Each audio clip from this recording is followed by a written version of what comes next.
people that's behind there, we just see the thumbs. Okay, great applause for Natascha Bindholz, and let's start. Have fun with the talk. So, ja, hallo auch von meiner Seite. Wie gesagt, es geht gemischtes aus some mixtures from 1.5 years GDPR, questions that have been asked, things that have been said, and we will talk about those, what's the background of those things, what's true, what's wrong. Well, there are some questions which reappear every now and then for me, which I feel that come like something like every week or so. First question, why are we not allowed to use WhatsApp at work? Everyone does that. Well, WhatsApp, what's that? It's an instant messenger, you all know it. Everyone knows it, yeah, at least you've heard it. Most of you will actually really use it or have used it. It just works. You can create groups, you just need a telephone number. You can send photos over the internet. Great thing, just works. It's pretty great. What is it? Facebook. It's a part of Facebook for a long time now, and general terms and conditions says that WhatsApp is allowed to give data to Facebook. Which data are we talking about? Well, WhatsApp knows all of your contacts and sends it to Facebook. So everyone you have in your contact list is known to Facebook and WhatsApp, regardless whether the person in your contacts wants that or not. Well, that's the first part. What's the second part?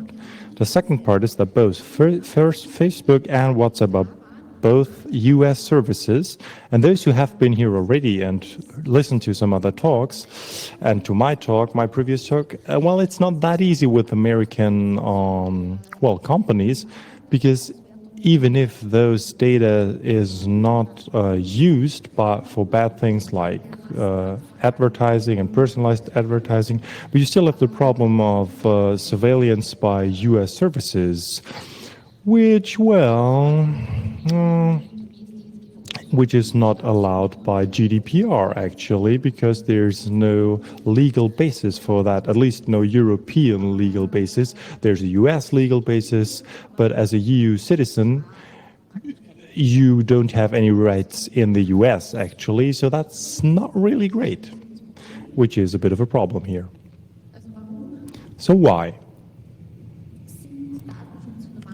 Do data protection people data protection people like WhatsApp?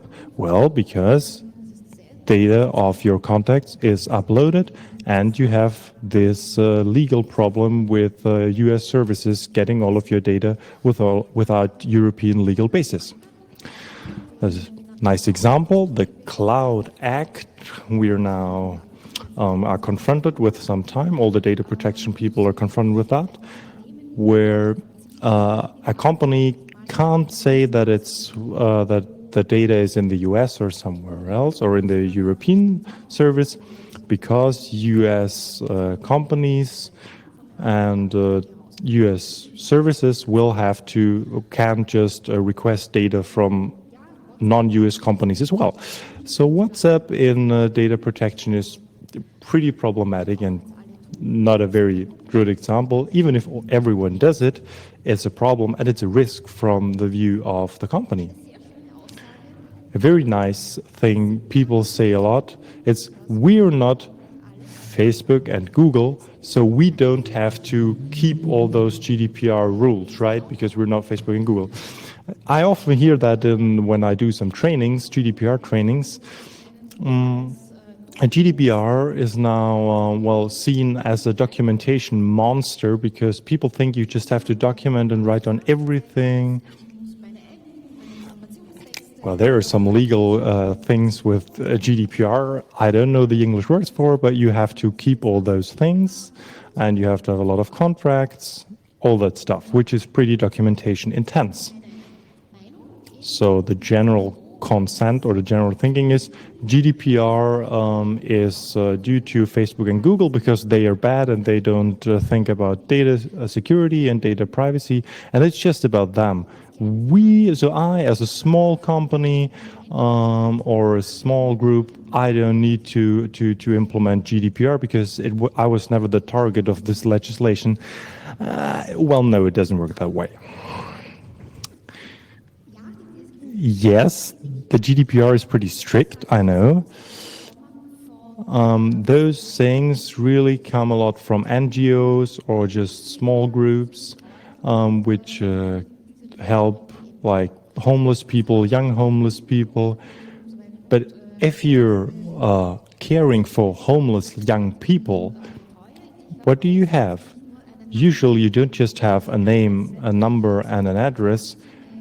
Usually you also have some medical data, you have health history, illnesses, psychological illnesses, sometimes even sexual orientation, maybe political views, ethnical background. So there's a lot of sensitive data in there. So yes, definitely you've been targeted by the GDPR because you have very, very specific data that is not allowed, high-risk data. So yeah, you're treating high-risk data. So yes, you were intended to implement the GDPR, and you have to. One of my experiences in a private context, the photos of my spinach round daughter are so cute, I must post them online. I'm online with, so what do you see there? Tons of photos from smaller to little children, which are more or less charming. Selfies from parents with the young girl, about children having their food. You see pretty much everything in children's photos.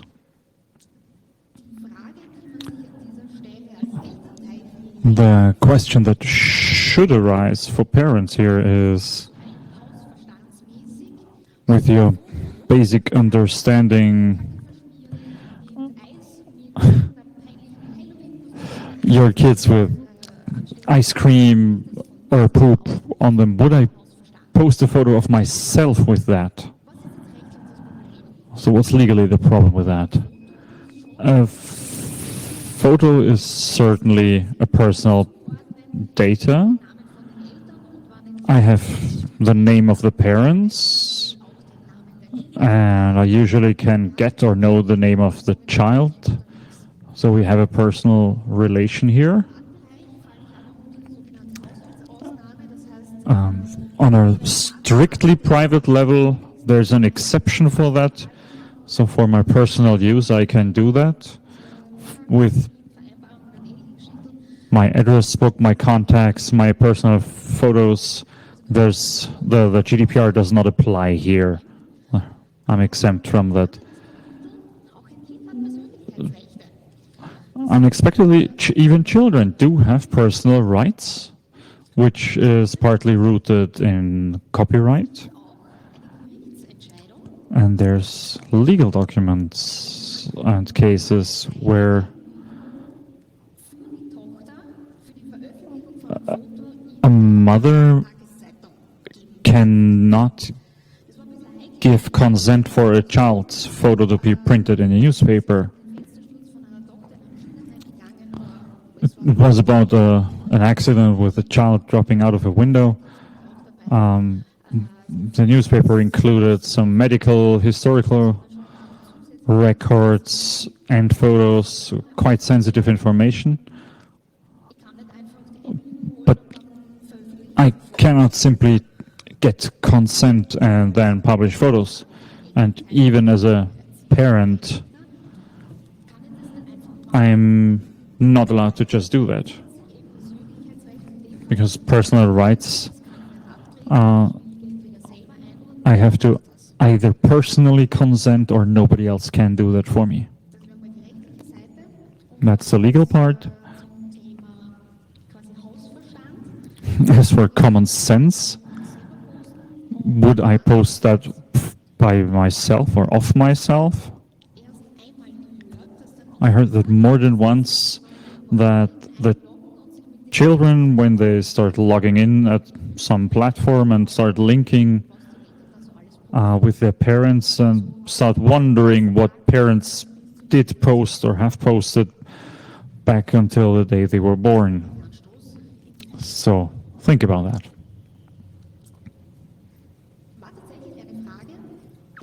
A real question is the name of the pet of my patient a personal piece of personal data?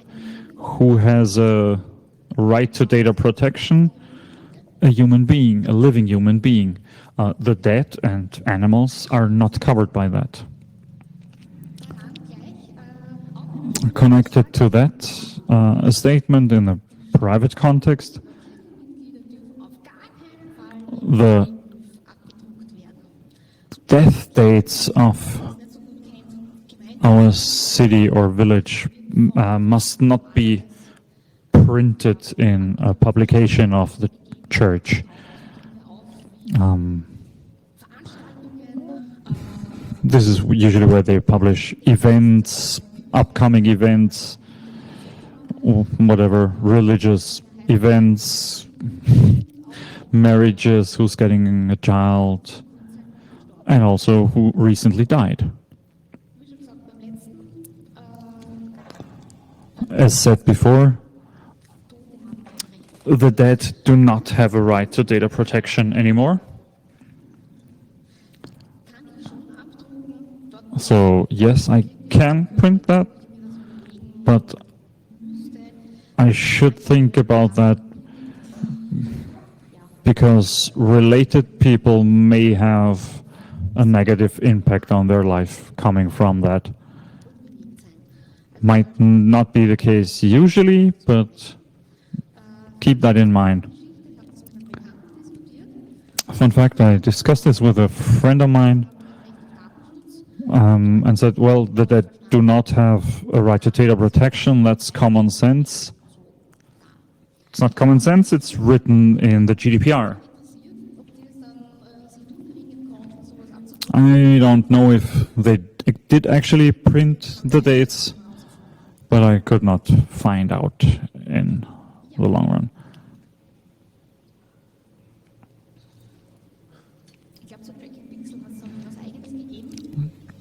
For tracking pixels, there was something particular background story.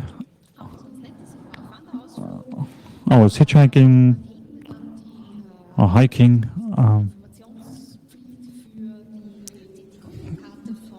And I saw the payback card from some flower reseller. And they asked me, so you know this stuff, have a look at it, please. At a brief overview, it looked quite okay, like somebody has put some thought into this. Legal foundations in there cited, that's okay. On closer inspection, there was also a consent to receive a newsletter. I continue. And also in our newsletter, we do serve a tracking pixel that is personally identifiable. And if you receive that newsletter, you have to just live with it, and that's okay for you. And I will sell your soul.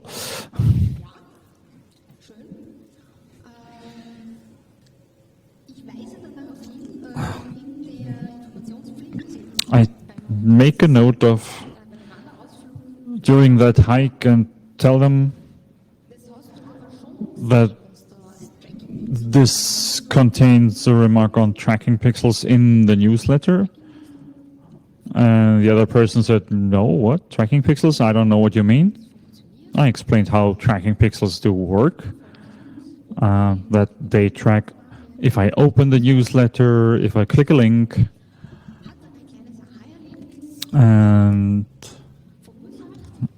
caused an epiphany that this is actually used to track who opens the newsletter and which links are clicked by whom. So my legal result was, but do they also track my email reading behavior? I'd say this is not really necessary, and I'd explicitly would say that it's necessary to get separate and explicit consent on that confidentiality of the postal system. It's probably not that easy, though the rest of that privacy statement was quite okay. That was unexpected. Separate, regular discussion, point of discussion in a company, or going back to company context now and my time as a consultant. Employee photos have to be on the website because of the personal relationship, and yes, they must be there for, and we definitely must have photos, and there's no other way to do this. Well, when you start questioning that, you don't instantly get a lot of friends why employee photos have to be on the website. And if you start questioning that, do you have consent for that? And people get a little pale because they just did this. They just put the photos online and nobody would care. And if I'm an employee there, I just have to work with that, including name, email, and even more details. 3 pages on photos of the company parties with people having a beer. So employee photos, always a funny topic. My approach is get consent for that.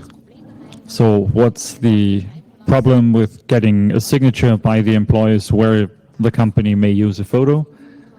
Well, the profile picture on the team page of the website or on social media pages. I just let the employees select, in quotes, or I don't, and that's done. Yeah, you would think it's that easy, but it's usually not. Consent is not something employers really like, because employees can at any time redact that consent, and the employee must remove and redact the photos from the website. So if you don't want those photos there anymore, the employer has to remove them. So that's quite a complex topic. Yeah, can we not say that we need this? Because we need this personal relationship between our employees and our customers. Yeah, I could do that. But your personal rights, that my picture must not, may not appear everywhere. Some of my colleagues think that would work, but that would need a list of where would these pictures be put. Are these grown-ups or children? Are they employees or not? Yeah, you could find ways to argue that. I'd not do that. Get a written consent with inclusion of the risk that this can be redacted at any time.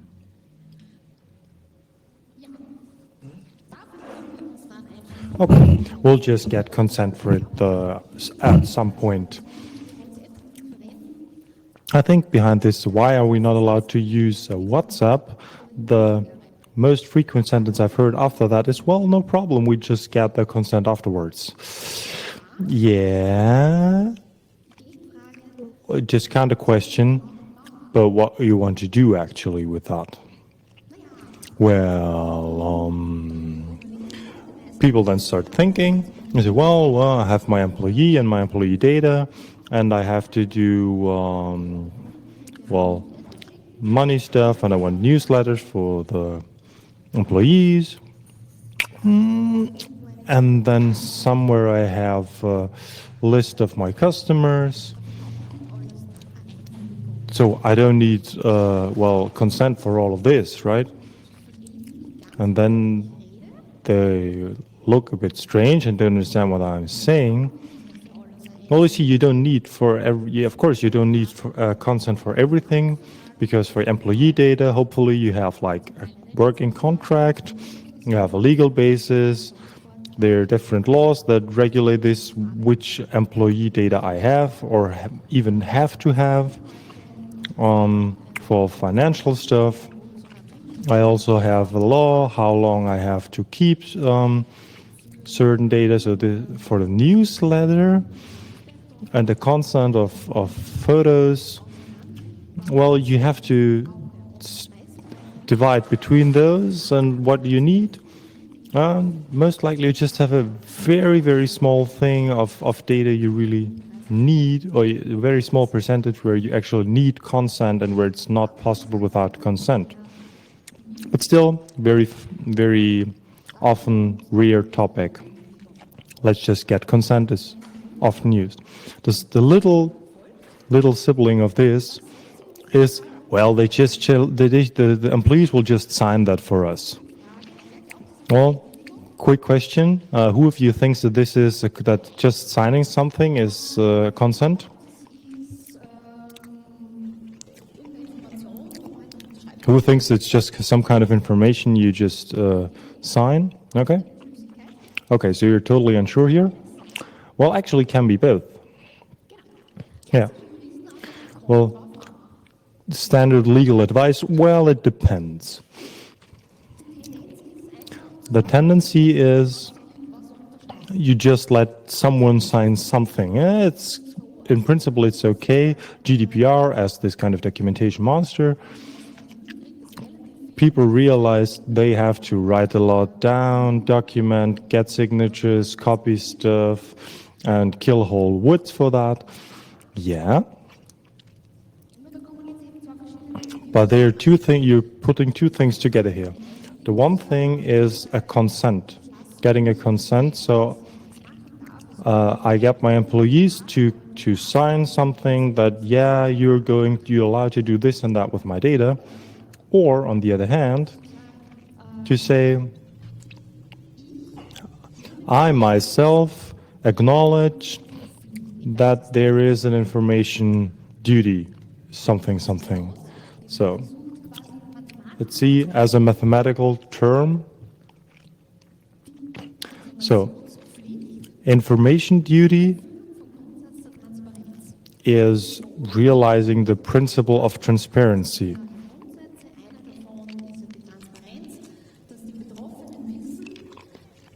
So this is for people who are affected.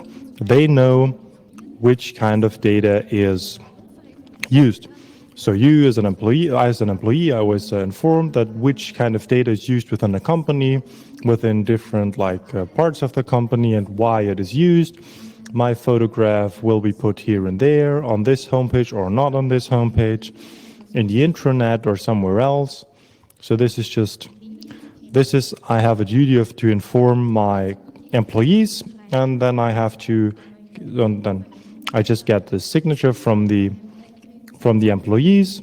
When I entered the company, I got a lot of information, and you were told about the information, how your information will be used, what is the legal basis of this, how long we have to keep it, and stuff like that. Who will get the data as well? Will we forward the data? Will we forward it to foreign countries, in third-party countries, etc.? It's a lot of stuff I have to inform my employees about. Yeah, that's transparency. This is what I do. But consent is something else. Consent is a legal basis already. So, well, you have different things. So, have consent. You have a contract with you as affected person. Simple example. I order a book at an online bookstore. And I say, well, dear bookseller, I want to have this book. Please send it to this and this address. I'll pay by whatever, credit card, and that's it.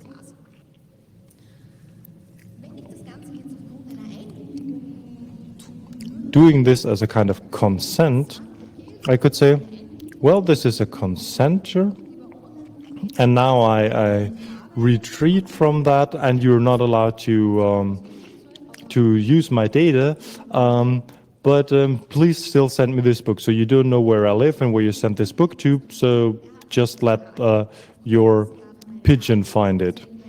So, of course, the bookseller will need my address, and because they need it, they're allowed to use it.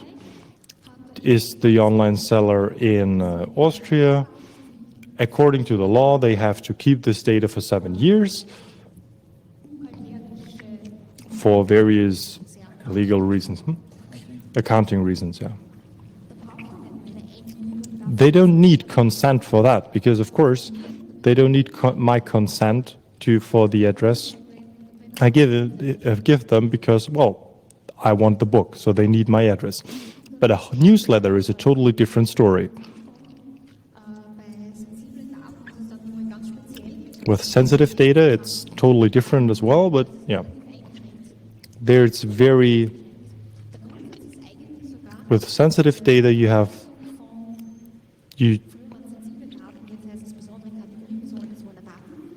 They're called sensitive data. These now they're called special categories of data. But data about your health record, about your ethical, unionizing, sexual orientation.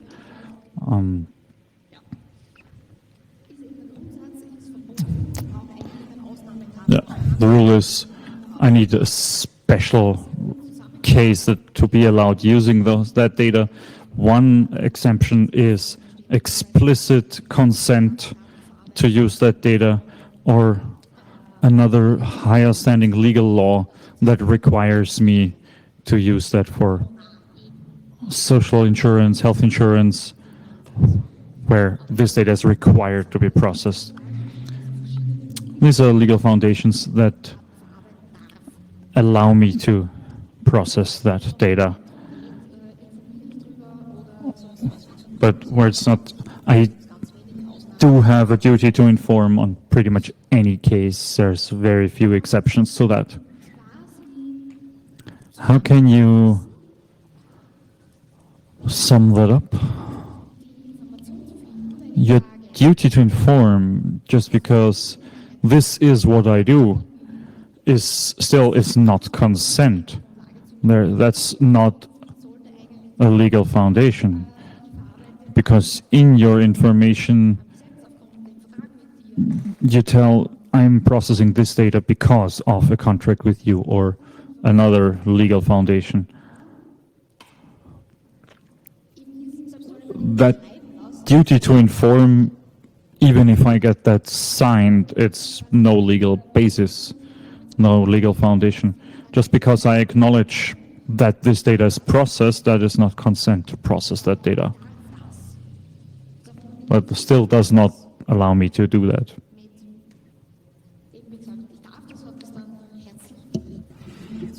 There's no relation to I'm allowed to do this.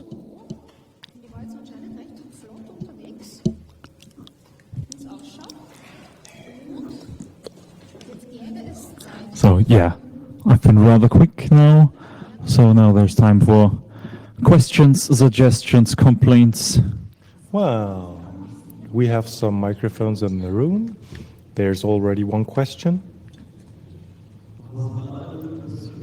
What was your personal most absurd thing as a statement to the GDPR? And why we are not affected by the GDPR? What's your top three? The top three. Well, my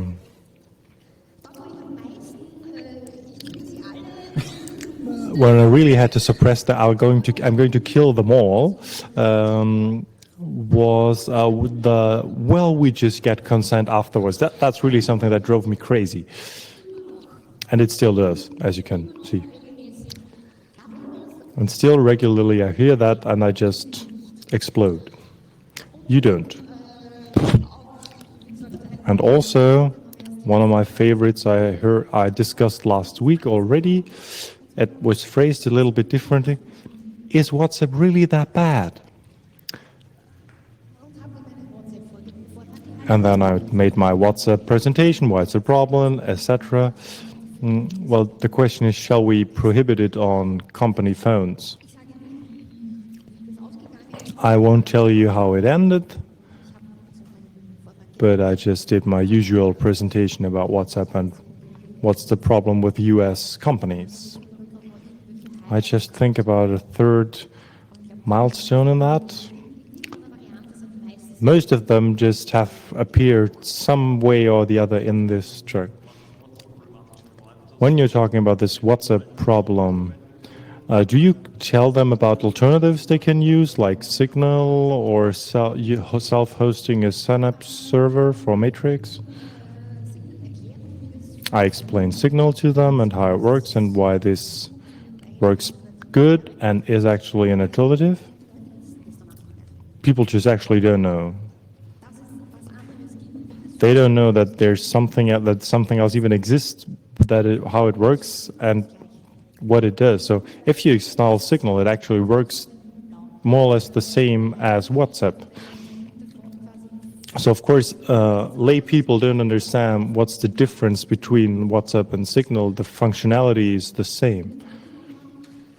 The acceptance of this is very different. Some people say, well, but no one else uses it. Of course, well, then let's change it. That can't be a real problem. Sometimes you hear in the WhatsApp discussion that NGOs which work with young people, they in many cases they said, yeah, but young people have it and use it for everything. And when they want to help them and they just exclude themselves by not using WhatsApp, they more or less they just separate themselves from the young people. The comment was then they misunderstood what it means to help them. Well, I explained it at length to them, and as I was a consultant, I had the advantage to say, you see, I'm a consultant, I have to advise you that this is a problem and a risk. When you say that you still do it, I think it's stupid, but I can't prohibit it or stop it. I can tell you how to do it correctly, but if you're going to implement that correctly, I don't know. Thanks. The usual problem, yeah. Any other questions? Yeah, there's someone.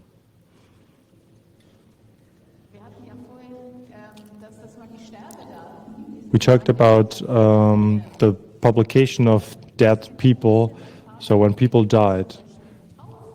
What's about the other side, when people get born? So what about those? Am I allowed to publish their birth dates? Yeah, but they're alive, so they have rights. Yeah, that's true what you said. They are alive, so they have rights. So with data of children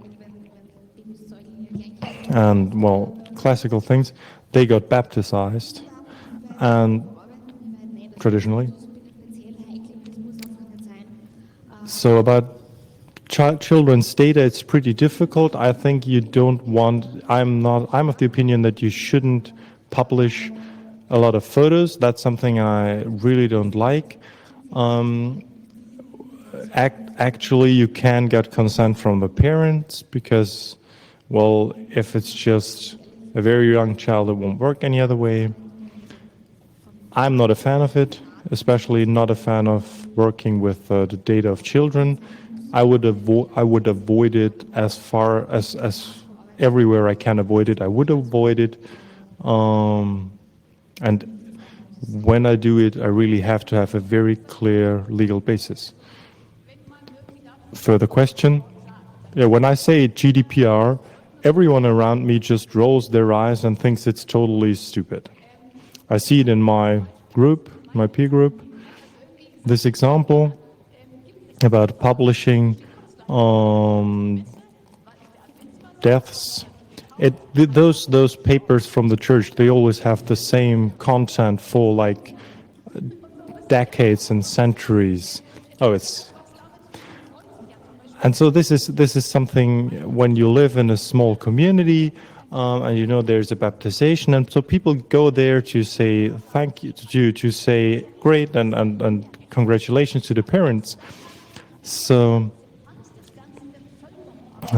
when you prohibit these things, maybe that's something where the acceptance within the population will decrease. So what can we do to increase the acceptance in the population and to not lead them to think that the GDPR is just stupid? I know this argumentation a lot, so I know all of this argumentation, and one thought is, or one possibility is, in a rather small familiar community, you don't need the whole name because everyone knows each other. So if you just use the first name, this is most often, or just use initials. People who know you will know who's behind it. So you don't have to put all the data in there, especially in the church context. This is actually sensitive data. When I write about by community, you publish who is part of which church, which makes it especially difficult. These things have been done that way for decades and centuries and even more. I know that, but still you can try to reduce the data we put out there, and you don't have to put all the data in there and birth dates and all that stuff. It's not necessary. It's a difficult discussion, and most of the time you won't make a lot of friends if you talk about it. But mostly people at least start thinking about not publishing the full date, and maybe they just put all the birth in a week together or in a month together, so you get reduced data and not as clear, so people can just know those people were born in that week. Okay, another one. In the church community, I consider consent as a very good possibility, and which can also be, well, revoked, because church communities usually know each other, and so you can just tell them, I want and I don't want to be published. Of course, this is possible with the children, it's difficult. Where I have problems, so the person from the audience has problems, is with doctors, because doctors want me to sign stuff, and I tell them, well, that's not necessary, because when I go to a doctor, this is a contract, and I think this contract already has this sensitive information contained, and so they have to use this data to treat me. So there's a legal basis for that. So, and there's a contract. I don't understand why I have to sign all this. This should be enough. Is it actually enough? Yes, this is actually enough. You don't need more written consent from the doctor, for a doctor. But for sensitive data, there is no such thing as a contract. In Article 9, healthcare is explicitly mentioned in Article 9 of the GDPR of special categories of data, like healthcare data. And there it says you need consent, which is actually not necessary for a doctor. But it also says that people who provide healthcare, they are allowed to use the data for healthcare, and they're also allowed to send it on to healthcare insurances. That's standard. But then, of course, they would need consent for a newsletter. Well, so they want to send you a newsletter whenever your new like blood whatever. Blood tests would be, but up for standard procedures, they don't need consent. But be careful.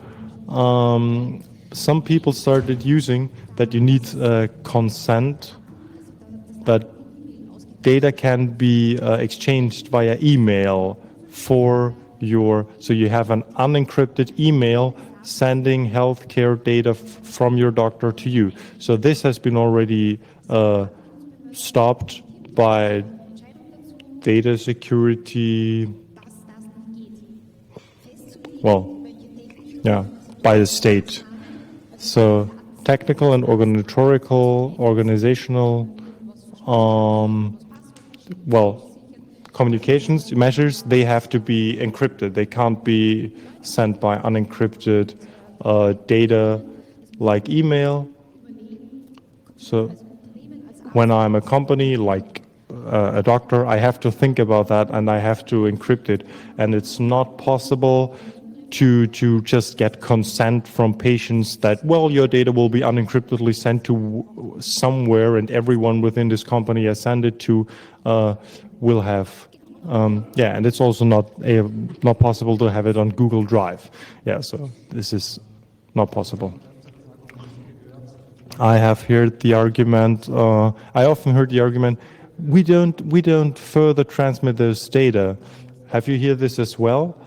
And I should ask, I often ask, so what makes this not transferring data to others better? I have read this as well. I haven't heard it that much. I read it in a lot of terms and conditions and data protection stuff. Well, most of the time the intention behind this is to say, I'm not going to do anything bad with the data. The data stays with me and I'll keep them well.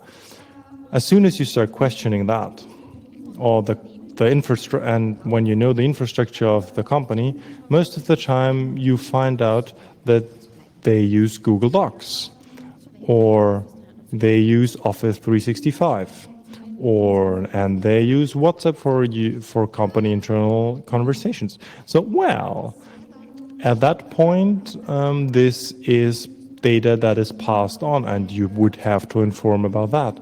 Because if my patient data end up in the WhatsApp group of my doctor, this is transferring data. This is a bit over the top, and fortunately I haven't seen this in real life.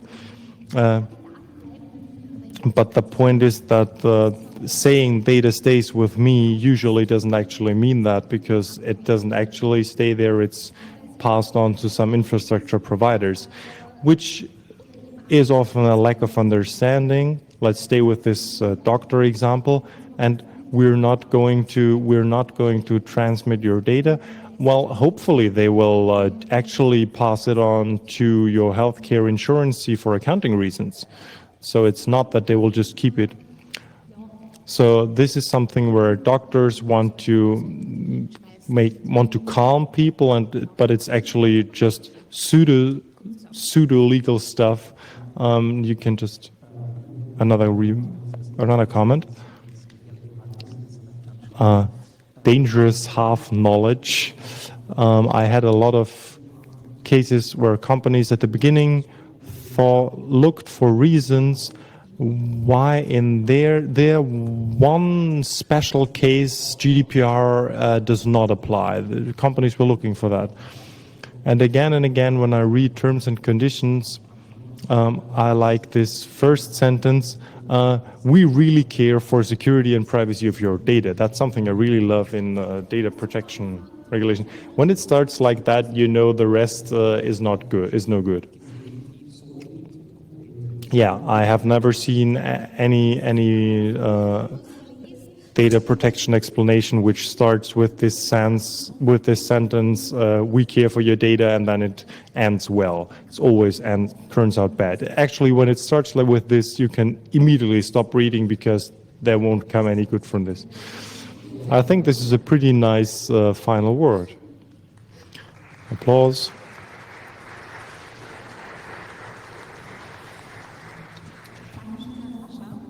Thanks, Natasha. I just said we just invite cool lawyers here. Great applause again, please. You can do it a bit more even than before.